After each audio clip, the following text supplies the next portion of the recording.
Hi everyone, Shelley at Sea Emporium. Now I don't know about you, but my time as a stewardess, I was most definitely not green-fingered. Actually, when I did a floristry course, my arrangement was the one arrangement they chose not to use for an event we were doing. So saying that, this week I have enlisted the help of Claire from Dandelions and Grace, an amazing florist based here in the south of France. She has very kindly given me some information to share with you on how you can get the most out of your flower arrangements this summer season. So firstly, if you're getting your flowers from a florist, they should come pre-prepared or what they call conditioned. If you're buying them yourself directly from a flower market, you need to do this yourself before arranging them. To do this, you prepare a deep bucket full of tepid water. You remove the flowers from the cellophane or the paper that they come in. You remove the foliage or the thorns off the stem, maybe leaving a little bit of leaves at the top for the decoration. Then you cut the stems on an angle, pop them in a bucket, ideally in a cool, dark place for a few hours before you arrange them. Now, as always, there's a few exceptions to the rules. So if you've got tulips or peonies that you're not quite ready to use yet, you can keep these in the paper they come in, not in cellophane, and this will mean they don't open up too quickly and you can use them at a later date. Now, if you've got pre-made arrangements, either in vases or in oasis, then there's a few things you can do to make sure they last that little bit longer.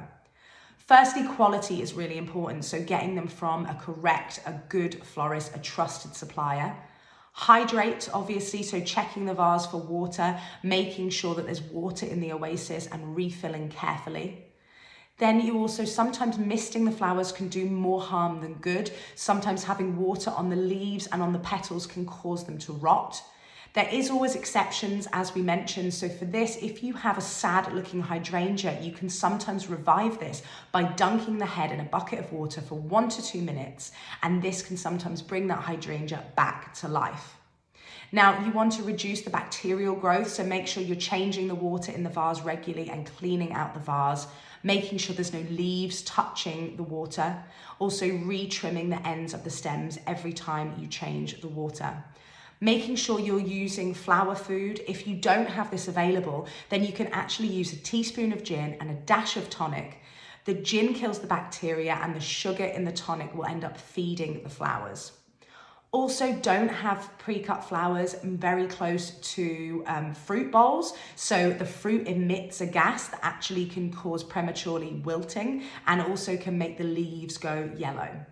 Now, the next point is a bit difficult on a boat, but try and keep those flowers, if you can, away from drafts from air conditioning and also being in too direct, hot sunlight. Also, it's important to have the right tools on board, so make sure you invest in some good floristry scissors, making sure you cut those stems cleanly without damaging the stems, maybe even some floristry tape, some extra oasis, and also leaf shine are all good essential items to have in your floristry box. Hope you found this video useful. Please contact Claire at Dandelions and Grace. I'll tag her in the video if you need any flowers this summer in the south of France. And please contact us at Sea Emporium if we can supply any beautiful vases for those flowers. Thanks so much and have an amazing weekend.